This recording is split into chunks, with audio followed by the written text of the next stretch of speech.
Assalamu alaikum viewers. Welcome to another edition of the Political Hour with me, Fatih Sanyang. You are watching live and direct at Eco TV International, the People's Choice.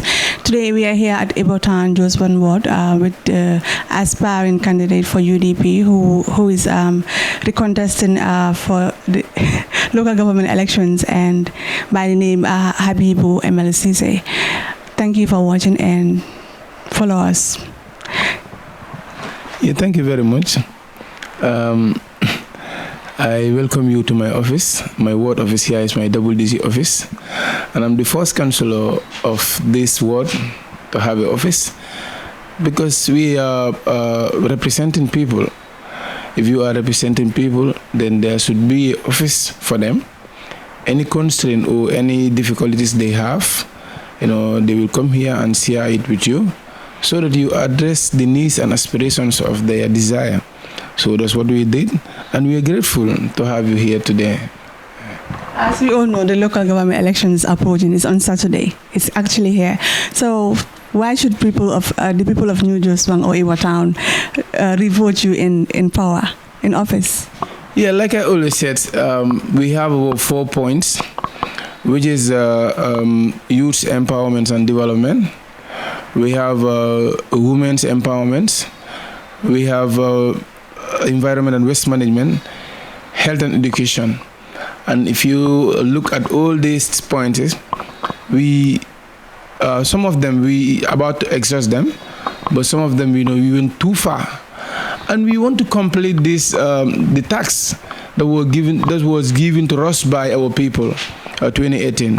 If you look at the waste management issue, before we came into power or before we came into office, waste was a concern for Jeswang Ebotown.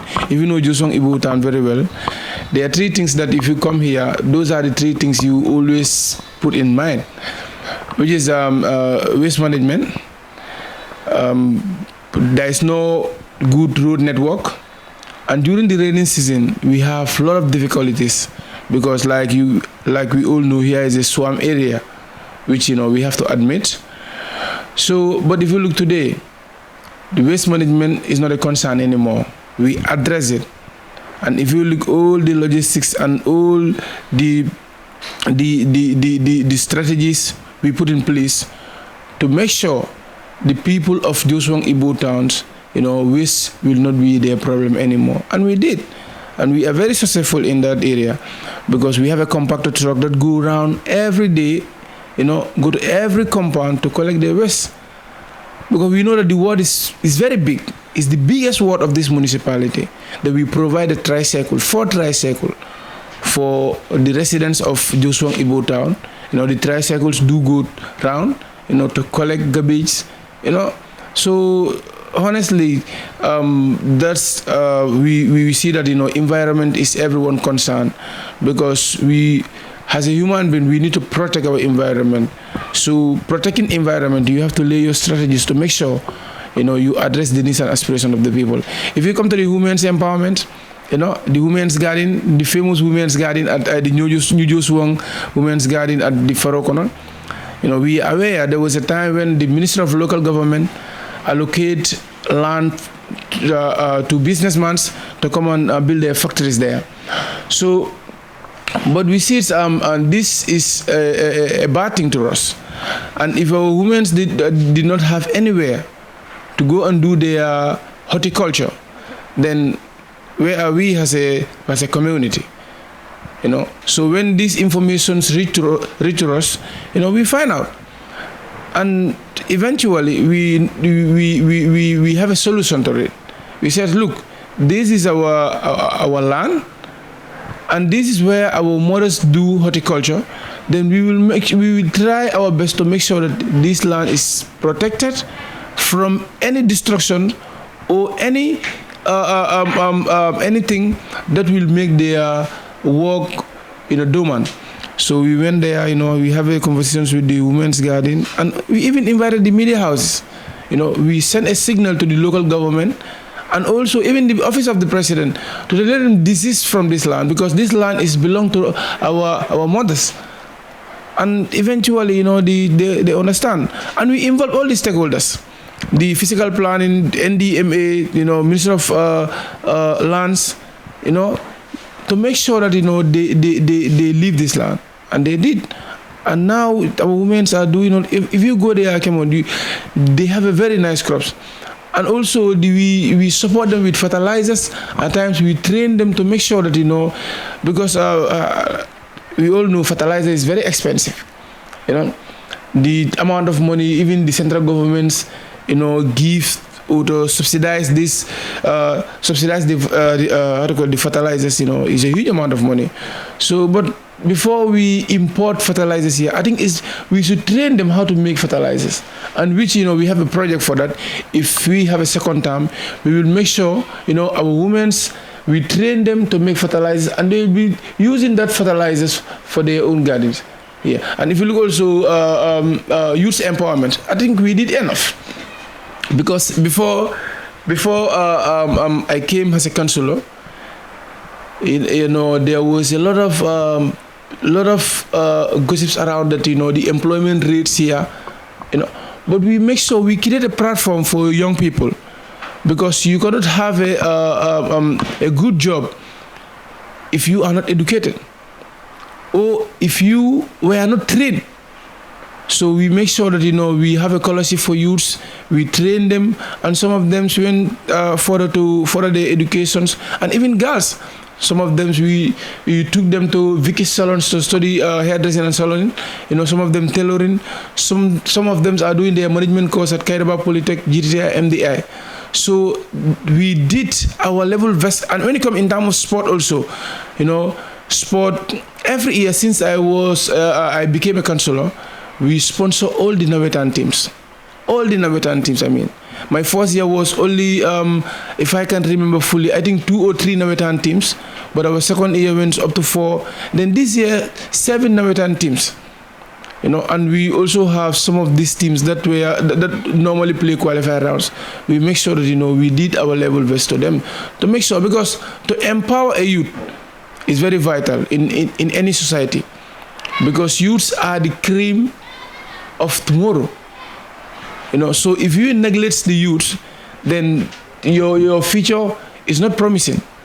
So honestly, and if you look all these things, we want continuity and sustainability.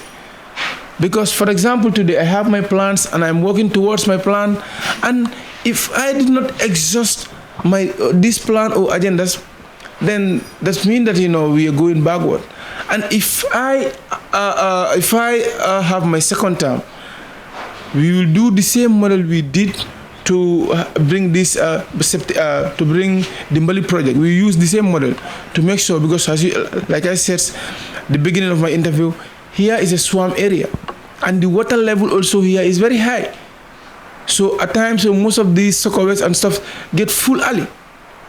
So we want to avoid people every time pulling 2,500 or 3,000, So we want to make sure we address the needs and aspirations of the people. And if you look, I'm the first councillor, like I said, to have an office.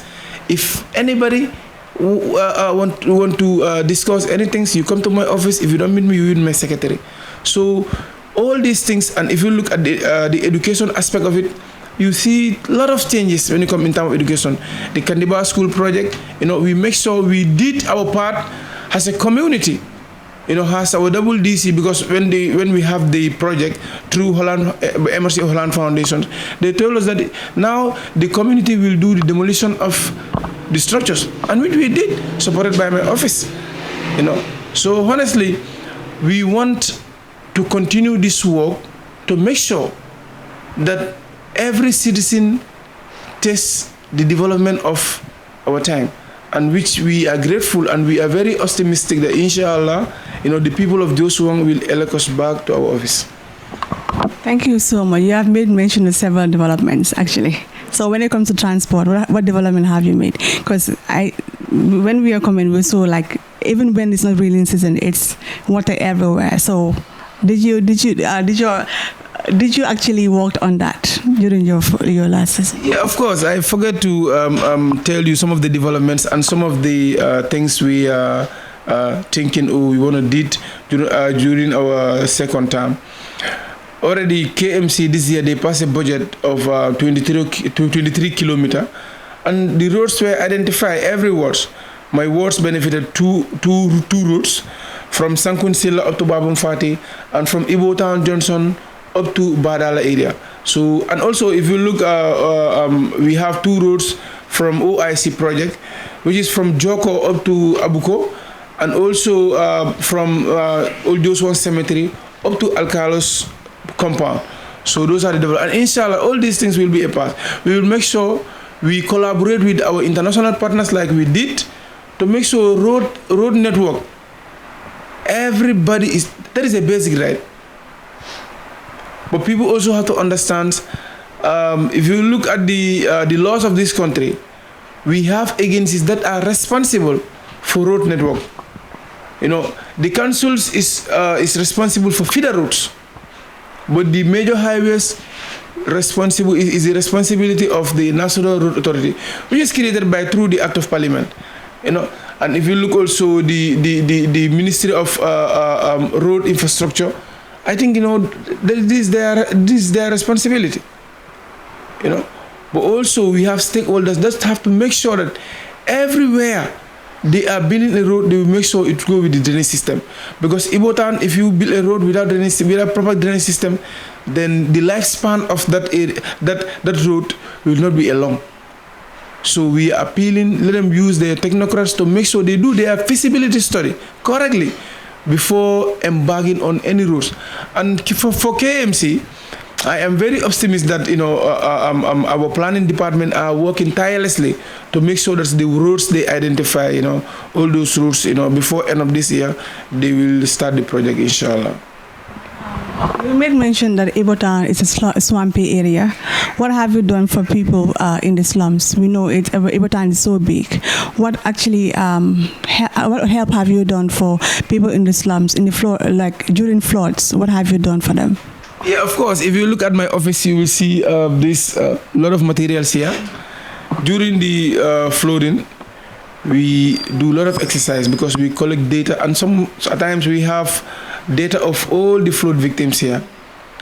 Then we knock on our international partners, our national partners, to make sure, you know, they help the flood victims.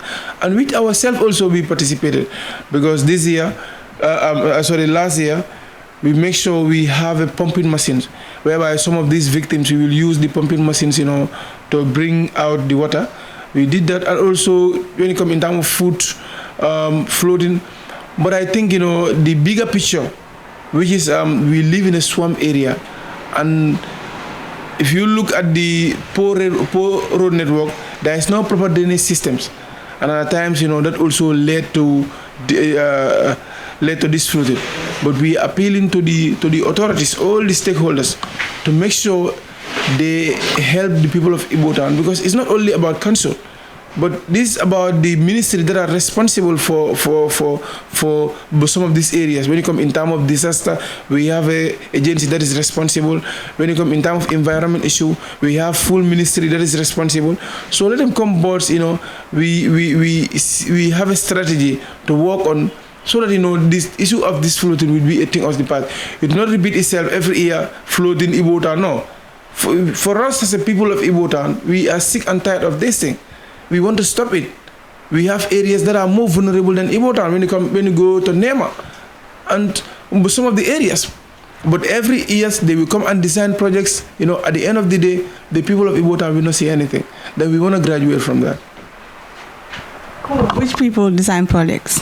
No, at times, a lot of organizations, they will come here and say, you know, we want to design a project for Ebotown. You know, at the end of the day, we have, I will not name names, but we have a lot of, at times they will come here and collect data. At the end of the day, they will not see anything. I think when it comes to project, those people have to come to you first and ask you, you are the councillor of this place, so what is suitable for Ebotown? They have to make findings first before coming up with a project. So, or you want to tell me that those people just come directly and just do their projects without informing you people? No, they know that Ebotown here, when you come in time of flooding, we are vulnerable.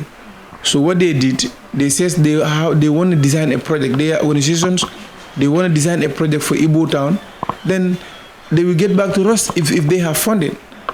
So, but since I became a councillor since 2018 up to date, none of these people, none of these organizations come to me and said, we have project for Ebotown. So that's why I said, we are sick and tired of those projects that we are not seeing. We just hear them, collecting data and stuff, and we help them at times for their feasibility study. But at the end of the day, we did not see anything. Okay. You as a councillor of Jeswang Ward and Ebotown Ward, you represented your people at the National Assembly, and Ebotown it's big and Jeswang. How have you worked towards demarcating this area into two different constituencies?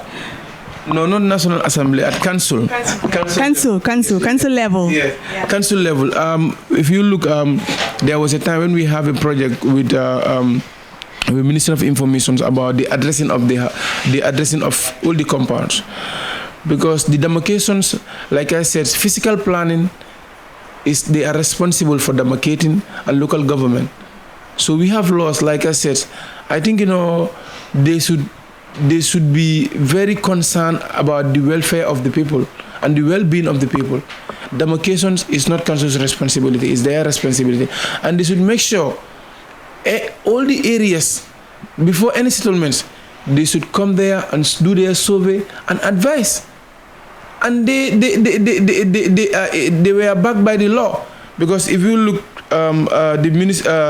the physical planning is created through Act of Parliament. They have the power. They have the autonomy power to do anything, So, but if they don't want to use their power, they just sit and people are having flooding every year. It's not correct. They have to do what is expected from them. What I've heard about Ebotown is that when you come to this place, and it's around 8, 9, it's difficult for you to go back. So, have you come up with any solution to that problem, as long as transportation is concerned? No, honestly, because at times we do have taxis here, and if you look, we grade the highway. Every year we do that, because after the rainy season, the number of water coming through Serekunda area, Georgetown, up to I can say up to even London Corner, all those water come through here, Ebotown. So at times we since I became a councillor, we construct this feeder road, but when the rainy season comes, it's all gone. So, but honestly, that's our intention, to make sure transportation is accessible to every people of Ebotown Jeswang, and inshallah we are moving towards that area, because like I said, the 23-kilometer road, if that road is constructed, then you will see we will have vehicles that will be going even late night. So inshallah, like I always say, we will try to address it. You said taxi. You made mention of taxi. Not everybody can afford taxes. No, we have commercial vehicles here. The van? Yeah, I know there are commercial vehicles, but 8 or 9, the garage usually close. Yes. Yeah, and sometimes there might be emergencies. Not everybody can afford taxis to go out.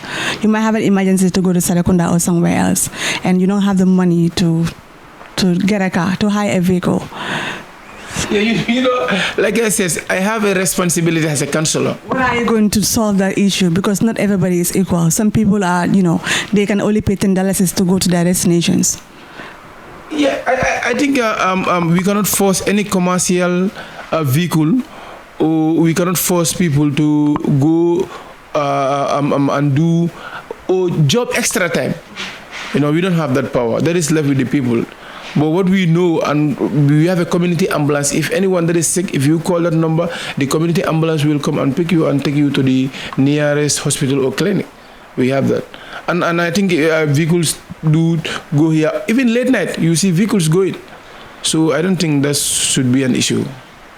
Yeah. So what thing do you have to say to Ebotown, Jeswang? What message do you want to say to them? Yeah, like I said, we want continuity and sustainability of all our development we did this past 4 years, and we are very concerned about the well-being of Jeswang Ebotown. because since we are elected, we make sure that we address the needs and aspirations of our people in all levels: education, women's empowerment, youth empowerment, sports, health. Like I said, even the Jeswang clinic. There was a time when the Jeswang clinic almost collapsed because Holland Foundation Butterfly Foundation were sponsoring the clinic, and they don't have the financial muscle anymore to continue with it. So they return it back to the community, and we are fully in charge of that clinic, and we make sure that the clinic stands to its fits. So for continuity and sustainability, we are urging, and during this house-to-house campaign, people told us that they will make sure they vote for us and give us another chance. And we are very optimistic that that thing will happen. But we are encouraging everybody to go and vote, because the vote is your right and you have to express it. But honestly, we are very confident that at the end of the day, we will be victorious, inshallah. Good luck to all. Good luck to you. Good luck. What if you don't have another time in office? No, I will have another time, inshallah. Are you sure? Yeah. Okay. I'm sure. Thank you. Thank you so much, viewers. That was all we have for you for this edition of the Political Hour with me, Fatu Sanyang. We were here at Jeswang, New Jeswang, Ebotown Ward. Good luck to all the aspiring candidates. Good luck to him. And I think this is the last episode that we're going to have before the elections, because the elections is on Saturday. So I'm saying good luck to all the aspiring candidates. It was Eco TV International, the People's Choice. Like and subscribe to our YouTube channel and our social media. Thank you so much.